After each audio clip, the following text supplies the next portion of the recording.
चंद माह पहले मुलाजमत से रिटायर्ड होने वाले ऑफिस सुपरिटेंडेंट को अलविदा कहने के लिए चाय पर अपने घर मधु किया था। गुफ्तगू के दौरान मैंने उससे सवाल किया कि रिटायरमेंट के बाद आइंदा जिंदगी के क्या इरादे हैं।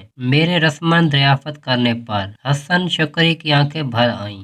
उसने अपना दिल खोल कर रख दिया। उसने बताया कि वो गिलगित के दूर दराज इलाके के इंतहाई करीब घर में पैदा हुआ। 12 वर्ष की उम्र में घर छोड़कर रावलपिंडी में मजदूरी शुरू कर दी। साथ साथ अपनी तालीम भी जारी रखी और इस दौरान ऐसे वक्त भी आए कि अपने तालीमी अखराजात के लिए उसे कई वक्त भूखा रहना पड़ा। किसी न किसी तरह सरकारी मुलाजमत के हसूल में कामयाब तो हो गया, लेकिन उसके बाद भी गुर्बत ने पीछा नहीं छोड़ा कि छोटे बहन भाइयों के अखराजात उसी के जिम्मे थे। तमाम उम्र फिक्र मुआश ने ही दौड़ाए रखा। अब जबकि वो जूनियर क्लर्क से तरक्की करते हुए ऑफिस सुपरिटेंडेंट के ओहदे से रिटायर्ड हो रहा है, तो उसके सर पर कोई जिम्मेदारी नहीं।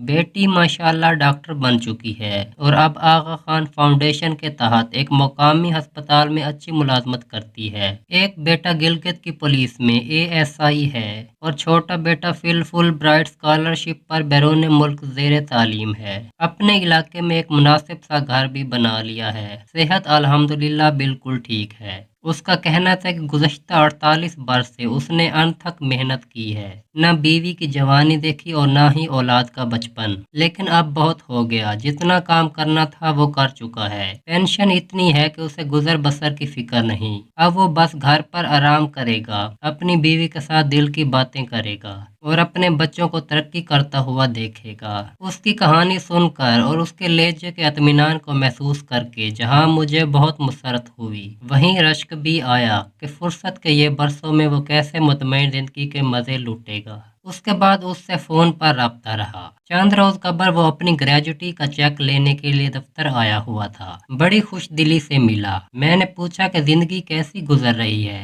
हंसकर बोला, एक मकामी टूरिस्ट कंपनी में 15,000 रुपए माहवार पर अकाउंटेंट की नौकरी कर रहा हूँ। सुबह 8 बजे घर से निकल जाता हूँ और रात 8 बजे वापस आता हूँ।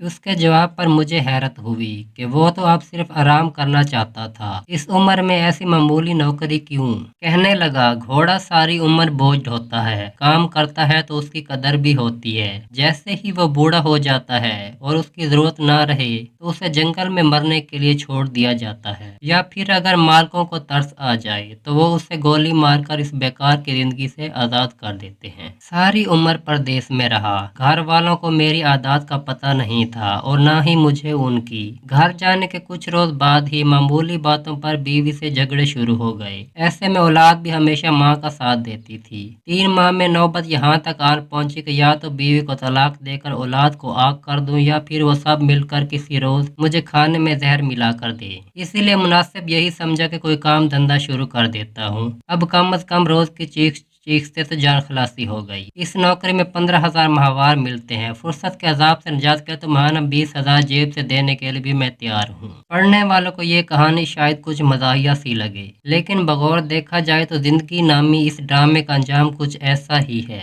सुपरिटेंडेंट हसन और उसकी बीवी 2 ऐसे किरदार हैं जो हमारी अंदरूनी कश्मकश को जाहिर करते हैं। खुशी और इत्मीनान में शराब है जिनके ताक़ब में हम बस भटकते ही रहते हैं, लेकिन ये अपनी असल शक्ल में कहीं भी मौजूद नहीं। दोस्तों, अगर वीडियो अच्छी लगी हो तो वीडियो को लाइक करें और ऐसी मज़ीद वीडियोस के लिए हमारे चैनल कहानियाँ सुनो जाने को सब्सक्राइब करें। Thanks for watching.